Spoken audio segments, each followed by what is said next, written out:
Donc nous allons enchaîner et anticiper un peu sur un événement qui se profile à l'horizon. C'est ce qu'on appelle la nuit du destin ou la nuit de la détermination selon les traductions. Il s'agit de Laylatul Qadr. Laylatul Qadr, c'est dans 2 jours, dans 2 ou 3 jours. Ce sera donc le jeudi prochain, la nuit du jeudi au vendredi.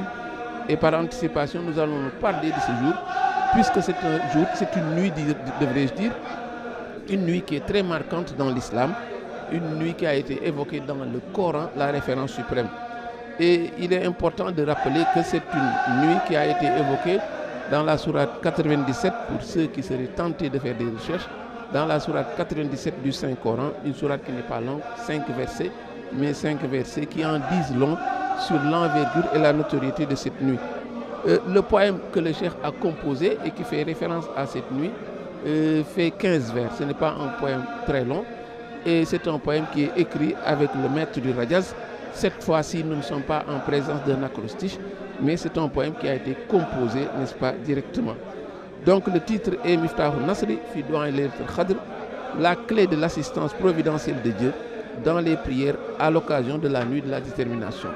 Et on imagine bien que déjà le titre est une orientation pour montrer que cette nuit est une nuit sur laquelle on peut se fonder pour faire un tawassul. On peut supplier, demander les bienfaits d'Allah par la bénédiction de cette nuit, parce qu'il y a eu un événement phare qui s'est passé dans cette nuit, et le Coran le dit, c'est en cette nuit, dit-il, Inna anzalna fi laylatul qadr. Donc on a fait descendre le Coran de la toilette, dans la tablette bien gardée, qui s'appelle Lawhul Mahfouz, et on l'a fait à descendre jusqu'au ciel le plus proche. Et à partir de là maintenant, les versets vont arriver auprès du prophète, et pendant 23 ans, mais sachez que quand le Coran dit on a fait descendre le Coran lui-même, cela veut dire qu'il était planqué au niveau de Lawhul Mahfouz, et ce lieu, cette tablette qui récapitule tous les décrets d'Allah, et on l'a fait descendre jusqu'au ciel le plus proche. Et à partir de là, pendant 23 ans, les décrets, les versets vont arriver auprès du prophète Mohammed, paix et salut sur lui. Donc c'est Allah qui le dit sans détour. Nous l'avons certes fait descendre pendant la nuit de la détermination. Donc l'événement est marquant. Ce sera cette fois-ci la 27e nuit ici à Touba, qu'elle sera célébrée jeudi prochain, donc le 26. La nuit, ce sera la nuit du 27 et on va célébrer cet événement. Alors, qu'est-ce qui s'est passé dans cet événement? On nous le dit dans le Coran toujours, et il y a à un moment donné, le Coran dit Khayrun min alfi shahr. C'est une nuit qui vaut plus que 1000 mois. Donc une nuit qui, en bénéfice charismatique, égale 1000 mois. Et 1000 mois, quand on fait la conversion par excès, ça fait 84 ans. 83 ans par défaut et 84 ans par excès. Donc ça veut dire que, mais c'est une nuit qui est prestigieuse. Et il faut dire également que déjà, le contenu de ce verset mais s'emboîte harmonieusement avec le contenu du poème que nous allons voir, puisque l'on parle d'anges qui descendent,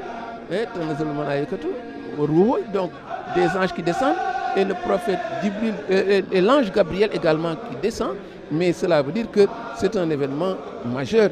Et il dit Salamun hi hatta matla'il fajr, et les paix et salut jusqu'à l'apparition de l'aube. Ça veut dire que donc c'est une nuit qui est surchargée de bienfaits, et c'est une nuit où il se passe beaucoup de choses. Et cette trajectoire descendante suggère une pluie de bienfaits, une pluie qui tombe de haut en bas, mais cette fois-ci c'est une pluie, n'est-ce pas, qui est une pluie de bienfaisance.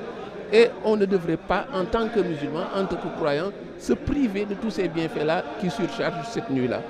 Dès lors, Miftahul Nasri, le poème que nous allons étudier, nous apprend comment faire ce tawassul, solliciter les bienfaits d'Allah à travers cette nuit, puisque mais cette nuit, c'est une nuit qui n'est pas comme les autres.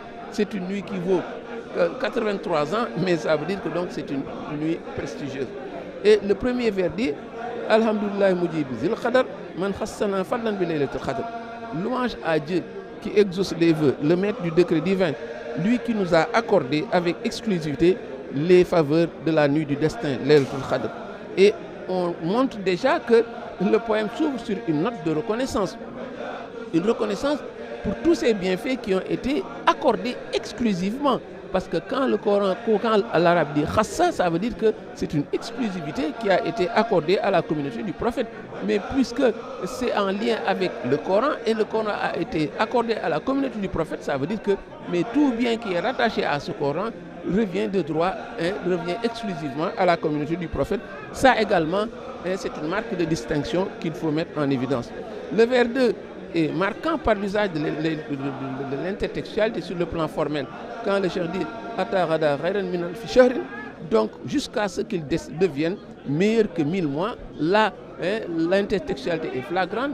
Le cheikh a pris la chute d'un verset pour l'introduire, Khayrun min alfi shahrin, ça se trouve dans la sourate Al-Qadr, la 97e sourate du Saint-Coran. Il y a également, après les vers 3 et 4 qui sont une prière sur le prophète, dès l'ouverture, il marque, n'est-ce pas, cet respect, cette considération pour le prophète. C'est pourquoi les vers 3 et 4 sont des prières adressées au prophète et à ses compagnons. Au vers 5, l'orientation du poème apparaît en toute clarté quand il dit « Sachez qu'aujourd'hui, je sollicite en abondance la satisfaction de tous les besoins en provenance du noble Seigneur. » Donc c'est une nuit qui possède des vertus et c'est une nuit par laquelle qui peut servir de tremplin pour solliciter les bienfaits d'Allah le Très-Haut. Tremplin mais également bouclier pour faciliter les choses mais également pour faire un barrage à tout ce qui peut être contraignant. Au vers 5, il dit « Je sollicite en abondance la satisfaction de tous les besoins. » Au vers 6, « Par la grâce de cette nuit bénie, dissimule mes imperfections. » Donc, ce côté négatif, ce côté positif, cette nuit qui peut être un adjuvant qui facilite, mais également qui peut être un blocage qui fait barrage à tout ce qui peut être nuisible. Et les vers suivants, du 6, vers 6 au vers 9, sont marquants par l'usage de l'anaphore. Et chaque fois, le cheikh dit Ya Rabbana, ce sont des poèmes, ce sont 4 vers qui tous commencent par Ya Rabbana, mais ça c'est le procédé de style de l'anaphore et le cheikh l'utilise. Ô toi mon Seigneur, dit-il. Et cela contribue à conférer du rythme au poème, ça également, ce sont les indices stylistiques. Et cela également rehausse la chaleur d'évocation, la motivation de celui qui est le demandeur. Il se ajoute donc également la forme emphatique. Ya Rabbana, c'est une mise en relief, c'est une manière de concilier le fond et la forme. Il y a une manière de demander, mais il y a également le contenu de ce qu'on demande et le cheikh sait bien les concilier. Énumérons maintenant, pour s'en convaincre, tout ce que le cheikh demande. C'est pourquoi on saura que ce poème, il est digne d'être lu. Au lieu de tendre la main et de demander quoi que ce soit, lire le poème peut engranger tous les bienfaits. Le cheikh dit successivement, abonis mon sort et celui de la communauté. Il dit, protège-moi contre tout ce qui me porte préjudice. Fais de moi la droiture, fais de la droiture mon escalier. Accorde-moi le paradis, purifie mon cœur, engage-moi dans la voie du succès et du bonheur. Attire nos cœurs vers l'abandon du bas monde. Accorde-nous une félicité durable et des bienfaits. Et au-delà de toutes ces demandes qui sont faites avec forte chaleur, on peut déceler l'évocation de la communauté du prophète.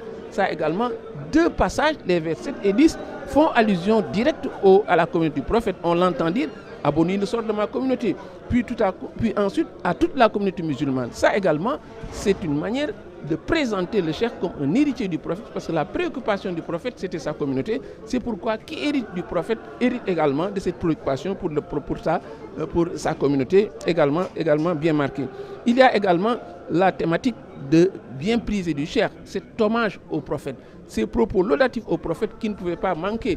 Et il l'appelle Mohammed Babul Huda, Nafir Rada, Nail Mada, Jalil Dja, Mouzwarada. Mohammed, la porte de la bonne guidée, celui qui éloigne de l'égarement, celui dont l'influence est vaste et qui a dissipé les ténèbres, ou dès son arrivée. Voilà donc, on ne pouvait terminer de plus fort belle manière parce que l'hommage du prophète également, c'est une préoccupation du vénéré Cheikh Khadim. Wassalamu alaikum wa rahmatullahi wa barakatuh.